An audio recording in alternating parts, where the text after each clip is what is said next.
Hello and welcome. Thank you so much for joining me. Today's video is a bit different. I normally share video clips of things with you. Today is different. It's not going to, I'm not providing any video clips. We've already seen so much. This is going to be more kind of informational, a little bit of history. It's kind of a rant slash commentary. It's a bit raw, so if that's not something that interests you, please just join me on the next video. Otherwise, stick around, grab a cuppa, and I'll see you in a minute.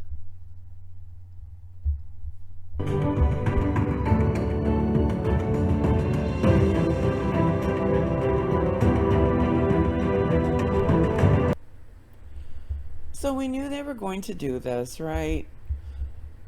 Still, when it came, it kind of sucked all of the air out of the room collectively. The women of the United States were relegated to second-class citizenship on June 24th, 2022, by a wealthy old ideological white guy wearing a black robe.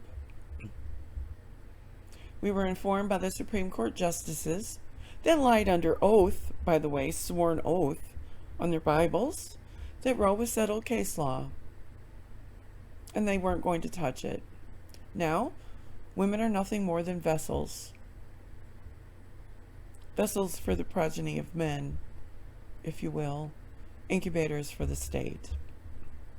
The party that sent militia groups, all screaming about God, out to local magistrates and state capitals to start a civil war because the state dared require them to wear a mask in government buildings and stores.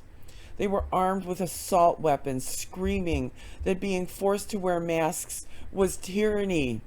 It was Third Reich.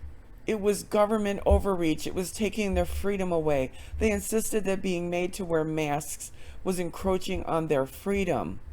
For the love of Pete, some of them plotted to kidnap the governor of Michigan because she instituted a mask mandate. These same people are now gleefully gloating about the removal into second-class citizenship of every woman in this country. They're celebrating this, and it just makes me wonder, what exactly were they fighting at all those state capitol buildings they were overrunning? There was absolutely no reason to overturn Roe. It had everything the Supreme Court says it needs to uphold rulings. It had stare decisis, case laws that set precedents upon precedent. And I just want to stop for a minute and ask a question. Can you impeach a Supreme Court justice who lied under oath? These justices, these Christian nationalist judges who are in no way accountable to the American people, lied to the U.S. Senate over the worst and most damaging decision in modern history, one that saw rights taken away from an entire group of people, based upon the fact that they're women. Here's my question. Why does Alito's decision mimic so closely that of an Austin, Texas attorney's Supreme Court brief in this case? I'm just going to bookmark it here and save it for another video, but Jonathan Mitchell, the guy who cooked up the Texas vigilante law that effectively made abortion illegal in the state, he wrote much of Alito's decision. Mitchell wrote and got passed Texas Senate Bill 8, the so-called Heartbeat Act, allowing private citizens to sue anyone involved with helping women obtain abortions. Now, the privacy aspects of that alone, but none of that matters because we've been informed that women aren't entitled to any rights that Christian conservative men aren't willing to give us.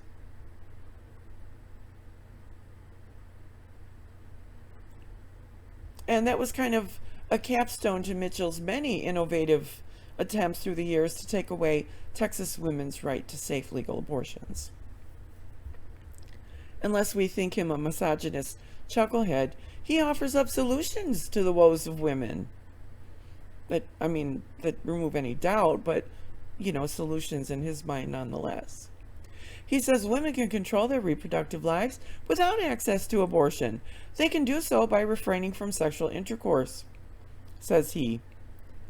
One can imagine a scenario in which a woman has chosen to engage in unprotected or insufficiently protected sexual intercourse on the assumption that an abortion will be available to her later. But when this court announces the overruling of Roe, that individual can simply change their behavior in response to the court's decision if she no longer wants to take the risk of unwanted pregnancy. We will learn that this is really all about punishing women for having sex. But SCOTUS has opened a Pandora's box that other rights could be taken away on similar grounds. This aggressively maximalist position not only gives states extraordinary leeway to prohibit abortion, but also implicitly invites a flurry of challenges to other precedents, including cases protecting contraceptions and LGBTQ civil rights. For what? And we've already tried giving the states extraordinary leeway. We know how that turned out. Racism and segregation and telling people what water fountains they could use, assigning them seats on the back of the bus. The states had extraordinary leeway, which is what led to all of these federal protections for people that aren't wealthy, white, Christian nationalists, because it turns out they don't play well with others. Even when the majority of Americans believe abortion should be legal in most cases, these Christian nationalists are attempting to enforce their form of social control over all of the United States, and they're just beginning. But in his ruling, Alito does some interesting things. He emphasizes that a Supreme Court reversal wouldn't ban abortion nationwide, but would simply return decisions about its availability to the states. He says it's time to heed the Constitution and return the issue of abortion to the people's elected representatives. Well, we just discussed what the state does, but abortion is not a decision a woman makes with her elected representatives. It's a decision she makes between her family and her doctor. It has nothing to do with politicians. He waves away inevitable arguments about the loss of women's autonomy inherent in the overturning of Roe, because in his decision, he praises himself for enfranchising and empowering women with this move. What? Our decision, he says, allows women on both sides of the abortion issue to seek to affect the legislative process by influencing public opinion, lobbying legislators, voting, and running for office. What? Okay. Influencing public opinion. Public opinion is already on the side of Roe. They didn't care about that. And hold on. He makes women second-class citizens and then suggests that they have the power to overcome gerrymandering, to find millions of dollars each to lobby Congress, to run for office. He's giving women credit for power they didn't have prior to the overturning of Roe. And what he has done is ideologically create a dystopian society of forced birth against the will and consent of women, effectively making women vessels for the state, relegating them to poverty, unwanted children, lives of misery. Women are to be forced to bear children regardless of the emotional, medical, spiritual, financial, or physical condition of their lives or the toll that it takes on them.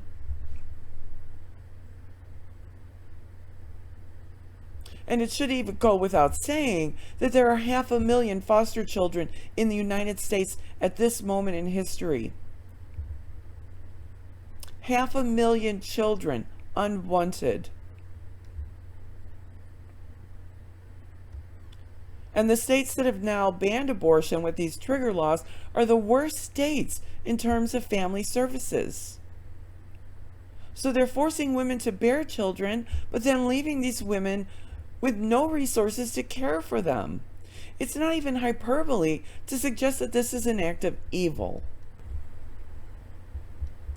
One of Alito's central arguments, and a bizarre, impoverished historical analysis, according to Jill Lepore of The New Yorker, is that Roe and Casey should be overturned because the Constitution makes no mention of abortion, and no such right is implicitly protected by any constitutional provision. Therefore, those who claim that it protects such a right must show that the right is somehow implicit in the constitutional text. And he said it suffers from one error above all. It held that the abortion right, which is not mentioned in the Constitution, is part of a right to privacy, which is also not mentioned in the Constitution. Wait, what? There's no mention of abortion in a 4,000-word document crafted by 55-old white men in 1787? Stop the frickin' press, people. Know what else the Constitution makes no mention of? Women. It's true.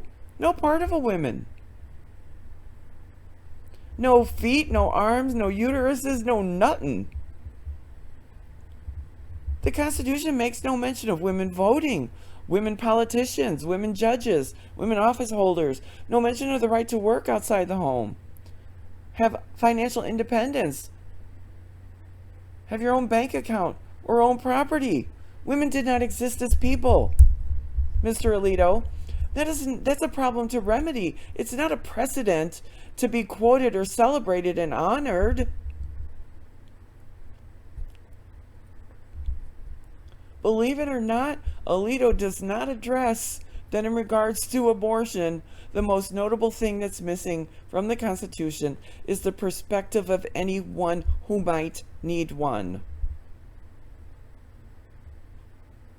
He also doesn't note that the Constitution provided in its original form rights only to propertied white men. Is that where he's going with this? The argument that won the day in Roe was, and what became the basis for women's rights to abortion, the Supreme Court ruled that such a right could be found in the 14th Amendment's Due Process Clause, which forbids deprivation of life, liberty, or property without due process of law.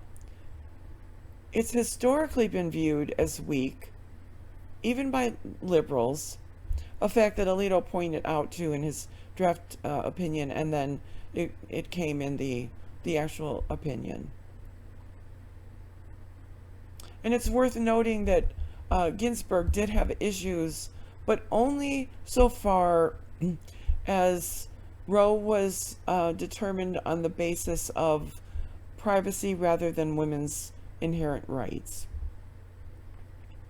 But it is worth remembering that the 14th Amendment was one of a suite of amendments that was enacted after the Civil War to correct the wrongs of slavery and to address the fundamental failings of the Constitution itself. He also takes what are known as reliance interests in the legal world in the most tone-deaf, ignorant, condescending manner possible. Legally, reliance suggests that overturning long-established precedents amounts to something like a breach of contract, and in this case, the fact that the populace had had decades to adjust to the availability of legal abortions and come to depend on when other methods of birth control failed.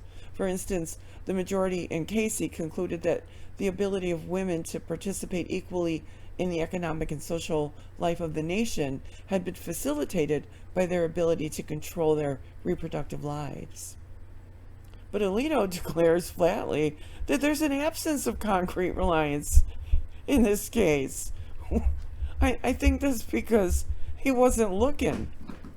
He was spending all of his time going back to the 17th century and quoting legal antiquities. None of them women, none of them concerned about the rights of women. He skips over all of the precedents, all of the case law. He references 17th century jurist Sir Matthew Hale, who Alito calls eminent and great. Really, the guy was one of the most influential misogynists in legal history. So eminent, in fact, that he's credited for two long-standing principles in rape cases that only in recent decades have begun to fall off. One, the jury should be suspicious of any woman's claim of being raped, and two, that a husband can't be charged with raping his wife because, she chose to marry him. She's subservient to him. He also set the legal precedent for the Salem witch trials, having himself put women to death for the crime of witchcrafts. And it just makes me wonder, what message is Alito trying to send to the women of the United States? Henry D. Bracton is another charming jurist, and he's from the 13th century. He set rules for how people could determine if a woman was faking a pregnancy by locking her in a castle and giving her intrusive daily exams. To his credit, though, I guess, he was all for punishing rapists by poking at their eyes and cutting off their man parts, but only if the female victim were a virgin at the time of the incident. Bracton also equated abortion with homicide. But the curious thing to me is that for both Bracton and Hale, both acknowledged, as did everyone during these historical periods, abortion after the fetus showed movement was condemned, but earlier termination of pregnancy was considered at worst a misdemeanor. In fact, midwives and apothecaries had herbs aplenty to deal with unwanted pregnancies. You see, Christians of those eras did not believe the soul entered the developing body of the fetus until quickening. And that's not really radically different from the guidelines of Roe, which allowed abortion in all cases in the first trimester, limited in the second, and none in the third, except to save the life of the mother. So the very sources that Alito cites are more liberal in their writings on abortion than Alito. And in all of his references, even in his citing what the Constitution doesn't say about abortion or women, he's traveled back in time when women were nothing more than property of men. Women had no rights whatsoever. So why are they doing this? This entire entrenched campaign against women's rights to equality, to abortion, to autonomy, that's been led by the Christian right. The criminalization of women's bodies is all about conservative male power.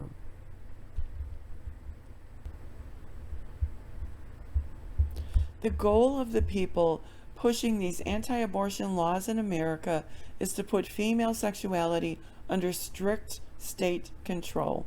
And for the moment, they've won. We as women tended to ignore it. Their constant pandering and demonizations of us has become like a cloud of mosquitoes in the backgrounds of our lives. But we never thought this day would come. They turned the word feminist into a dirty word. And we didn't do anything because we never thought this day would come. Women who spoke up against the patriarchy that resides in the underbelly of this country were labeled feminazis. And we went along. Not understanding, though, the behind-the-scenes machinations that were occurring in elite white nationalist circles and the plans they had for us. Because these laws are not about whether a fetus is a person. They're about enshrining maximalist control over the sexual autonomy of women as a foundational principle of conservative rule. They are about owning women. Women as property. At the core of this new Dobbs decision lies the conviction that the power of government can and should be used to impose a certain moral and religious vision, a supposedly biblical and regressive understanding of the Christian religion on the population at large. How did this conviction come to have such influence in the courts, given America's longstanding principle of church-state separation? To understand why it's happening now, it's important to know something about the Christian nationalist movement's history, how its leaders chose the issue of abortion as a means of creating single-issue voters, and how they united conservatives across denominations, in effect inventing a new form of intensely political religion that has nothing to do with Jesus Christ. So settle in, grab your popcorn or a shot. I used to, back in the day, I have bad memories. Jose Cuervo is no friend of mine, I'll tell you that. But anyway, Christian nationalists, they often claim that the movement got its start as a grassroots reaction to Roe versus Wade. But that's a lie. Republicans, evangelical and otherwise, supported a woman's right to abortion until 1979. The issue actually began in the ugly bowels of racism and segregation. Christian nationalists, they were angry at liberals who they believed threatened to undermine national security with their softness on the commies. They were angry at establishment Republicans, they called them Rockefeller Republicans, for siding with the liberals. They were angry about the rising tide of feminism, which they saw as a menace to their social order. And they were very angry about the civil rights movement and the danger it posed to segregation. One thing that they were not particularly angry about was abortion and abortion rights. These Christian nationalist leaders, they formed common cause with a handful of conservative Catholics, including George Weigel and Richard John Newhouse, who shared their concerns about what was happening in the world. And they drew in these powerful conservative preachers like Jerry Falwell and Bob Jones.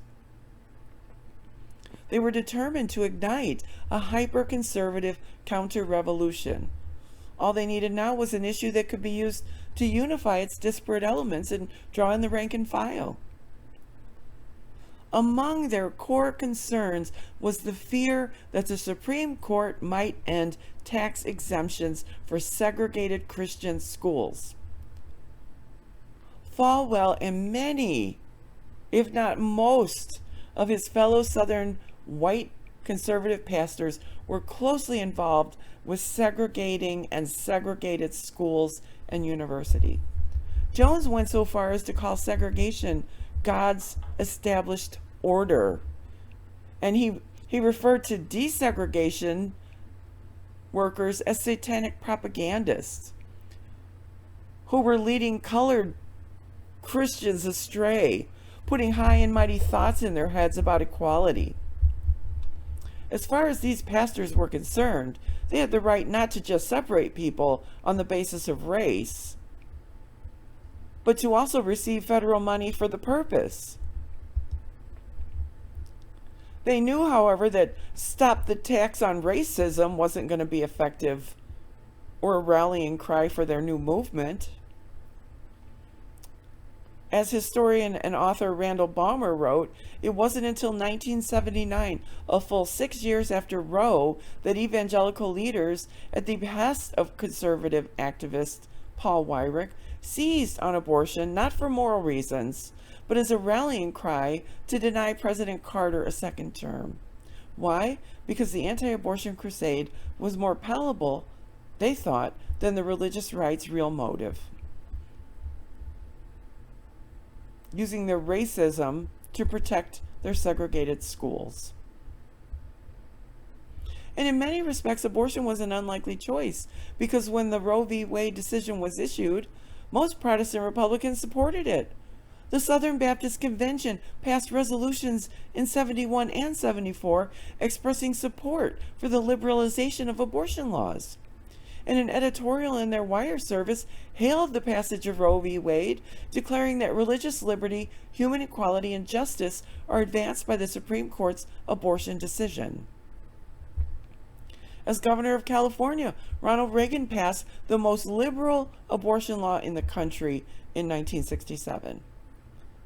Conservative icon Barry Goldwater supported abortion law liberalization as well, and his wife Peggy was a co-founder of Planned Parenthood in Arizona. Yet abortion turned out to be the critical unifying issue for two fundamentally political reasons. First, it brought together conservative Catholics, who supplied much of the intellectual leadership, and conservative Protestants and evangelicals, who did the footwork. Second, by tying abortion to the perceived social ills of the age, which was the sexual revolution and the civil rights movement, women's liberation, the issue became a focal point for the anxieties about social change welling up from their base. You know, all that, the damn hippies and women and get off my lawn. And over time, pro-choice voices were purged from the Republican Party. In her 2016 book, How the Republican Party Became Pro-Life, Phyllis Schlafly details the considerable effort it took over several decades to force the Republican Party to change its views on abortion. What her book and history show is that the pro-life religion that we see today, which cuts across denominational boundaries on the political right, is a modern creation. The legal powerhouses of the Christian right have also recognized that their efforts can be turned into a gravy train of public money. It's one of the reasons a recent Supreme Court decision, which ruled Maine must fund religious schools as part of a state tuition program, was predicted by observers of this movement. The decision forces the state to fund religious schools no matter how discriminatory their practices or how sectarian their teachings. The court continues to dismantle the wall of separation between church and state. Christian nationalists don't feel like they have the authority and respect they deserve anymore. Now we have a small group of ideologues who are in our courts, in our halls of justice, in our local and federal halls of Congress. They are pessimistic and they are desperate. They have a dark vision of America. You know, when bad things happen, our religious leaders blame gay people, women, secularism, people of color, immigrants. These people don't know their place anymore. They refuse to bow to the old ways. You know, when white people had a structure and they were in control. And the structure was wealthy white men with the authority of government and religion as a ruling class. They doled out power to lesser white men by giving them a bit of authority and status over people of color and women and children.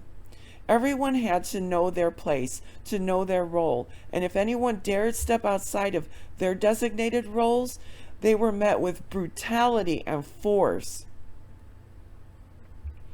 And the Sunday pulpit was a place to remind the population to stay in their place, to indoctrinate them to the notion that it wasn't racism and dogma and supporting those structures that needed their acquiescence. It was God. And we know how that turned out. Because the light that resides inside of all of us will always try to pull ourselves out of repression, oppression, subjugation. It's not a natural aspect of our humanity. Which is why the 60s and the 70s happened. But here we are, submitting to a small fringe group of evangelical nationalists who want the world to look like their interpretation of the Bible. And if you happen to interpret the Bible differently, or be an atheist, or agnostic, or a pagan, you will live by their rule as well. They are entitled. The problem, as far as women are concerned, is that in many evangelical congregations, women are forbidden from holding leadership roles, such as senior pastor. This ideology of complementarianism asserts that while women and men are equal in creation, they're distinct in function. Men are to serve as leaders of church and home, and women are to support and submit to men.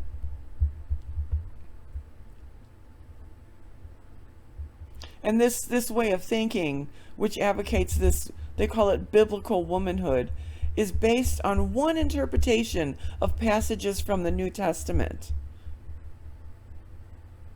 Women are allowed to teach women and children, but many churches don't allow women to even teach other women. And women teaching men, of course, is an abomination.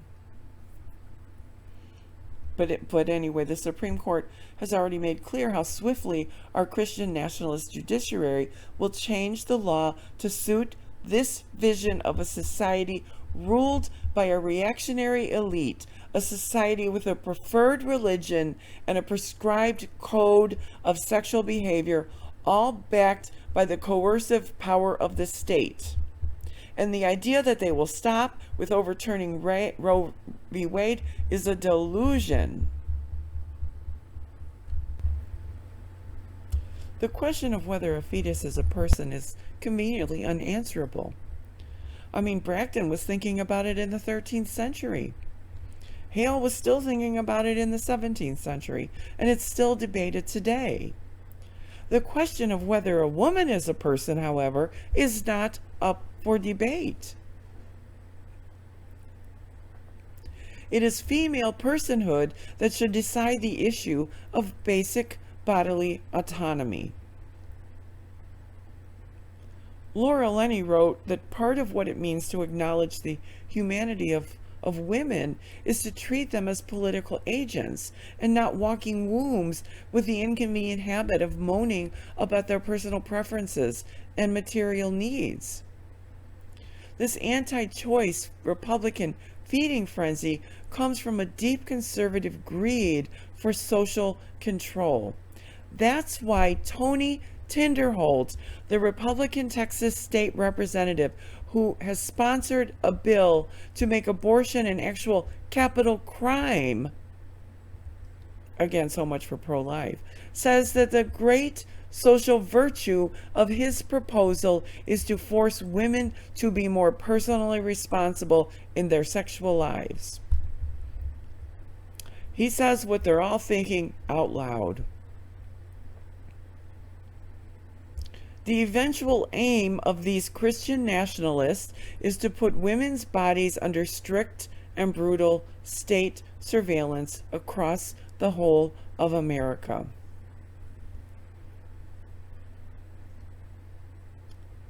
The next thing they're going for is a nationwide ban on abortion. And then they will begin to surveil women to stop them from obtaining abortions outside of the United States. And don't tell me I'm overreacting, because I heard a lot in these last couple years that I was overreacting to my fear that they were going for Roe v. Wade. And so,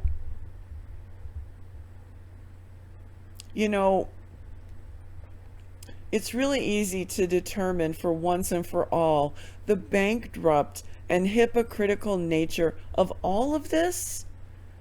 The biggest lies about women's rights are told by people who are trying to take them away. This is what with this partial birth abortion. There's no such thing as partial birth abortion. There never has been. Killing babies up until the time of delivery. That's what Democrats and progressives want. That is not true. None of this rhetoric that they've used against us is true. And in anxious, violent times when oppression is enacted under a deafening barrage of propaganda, it's important to listen for the silences. It's vital to listen to what's not being said by those people that are making the most noise about this so-called pro-life movement. They have nothing to say about all the slaughtered school children, crickets, nothing, nada. They are eager to sacrifice the children of this country on the altar of the NRA, and any solution to limit gun access to people who want to murder our children is met with outrage by the Christian right. It's tyranny. It's government overreach. It's taking away our rights and our freedoms. They say nothing about all those dead children. So I have a message for them now. A note to the patriarchy, if you will. This is not a moment to mince words. This is a moment for moral clarity. Women's personhood is not conditional. Women's sexuality is not shameful. You've tried to subjugate us to the role of object to be used for your benefit since at least the beginning of recorded history. You have tried to silence us, to obstruct us from knowing our divinity. You have stripped us of our rights. You have demeaned us for demanding equal rights. You've called us crazy. You've called us feminazis. You've imprisoned us. You've burned us at the stake. You have raped us. You have beaten us. You have deliberately tried to set us up to live in poverty by forcing us to give birth and then leaving us with no way to care for the families you wanted us to have by tearing apart any social structure that would help us, all to teach us a lesson, to punish us. The light inside of us, you have never even come close to touching, to reaching, or snuffing out, all through the ages. You have failed. I remember Lysol. Do you remember Lysol? Beginning in the 40s, I believe, Lysol advertised with code words that Lysol had an added benefit. It didn't just keep your house clean, if you know what I mean. It was kind of summer's eve with an extra benefit. And then women started using it in the 60s and 70s, having it injected right into their uteruses. And there were an estimated at least 1 million illegal abortions. Untold numbers of women who lost their lives or were made sterile if they managed to survive. They said if you use Lysol, your maternal survival rate was like 40%. Teenagers, young women, mothers, real people, real consequences. We learned from these women desperate to have some control over their lives and their families. You will never stop abortions. You will only stop safe ones. And Governor Abbott, people like him of Texas, with these stupid laws that has neighbor spying on pregnant neighbor.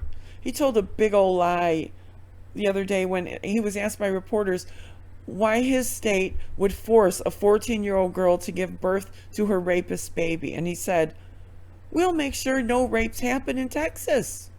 We will prosecute rapists." This is bankrupt for several reasons. If you prosecute someone for rape, you didn't stop them. And if today you have the manpower to prevent rapes, you had it also last year when over 13,000 reported rapes occurred in your state, which we know is never anywhere near the actual number of rapes because most women are still ashamed to report that crime in this patriarchy that we live in. So why didn't you eliminate rapes last year or the year before? You said you had the ability to eliminate all rape, yet you haven't done it. This is what we're up against. The Christian nationalists are emboldened. They believe that Donald Trump is a reflection of themselves, a champion of unfettered greed, the cult of masculinity, lust for violence, white supremacy, bigotry, American chauvinism, religious intolerance, anger, racism, and conspiracy theories that define the central beliefs of the Christian right. And the most immoral man in history embodied all of that for them. They've been allowed to hijack the word Christian. Trump has filled his own ideological void with Christian fascism. He's elevated members of the Christian right to prominent positions. Mike Pence, Mike Pompeo, Betty DeVos, Ben Carson, William Barr, Neil Gorsuch, Brett Kavanaugh, all to positions where they were able to start the wheels turning in motion for their intentions. And he handed the Christian right veto power, appointment power over key positions, not only in his government, but in the federal courts and Supreme Courts. He has installed 133 district court judges, 50 appeals court judges, and 3 U.S. Supreme Court. Almost all of these judges were, in effect, selected by the Federalist Society and the Christian right. And many of the extremists who make up the judicial appointments have been rated as unqualified by the American Bar Association, the country's largest nonpartisan coalition of lawyers. And now it begins. Now we start to fight back. We have to know who we're fighting, and we have to know what we're fighting. This little rant of mine did not veer off into territory of my choosing or my liking. We need to be educated about where these threats to our autonomy are coming from. We need to be wary of what the future holds for our LGBTQ plus community. The same Christian people that worked so hard to get us to where we are this very moment are now beginning, they want to go after our contraceptives, and then they're going to go after more groups of people. And if you happen to be someone who is on the Christian right, which I doubt anyone who is could make it through this video, but they're coming for you too. I always say in almost every video I've done, when you create a monster, if you think it's not going to turn on you, you are delusional. There are things we can do. I'm going to post links. There are things we can do now. There are mechanisms rolling into place to help protect women, and there are a lot of them. There's a lot of money going into donation, as far as donations to these organizations. And so our hope is to create some kind of infrastructure for women in the interim. The most important thing we can do, besides codifying Roe, forget the filibuster. McConnell said screw the filibuster for those 3 Supreme Court justices who just took our rights away. So screw the filibuster. Screw Mitch McConnell. Codify Roe now. All you need is 51 votes. That's something that can be done right now to reaffirm. Start pressing your congressmen, your senators, to do something now to protect women, even if you live in a red state. We will not stand back and we will not stand by. And we have got to vote this year, not in the presidential election.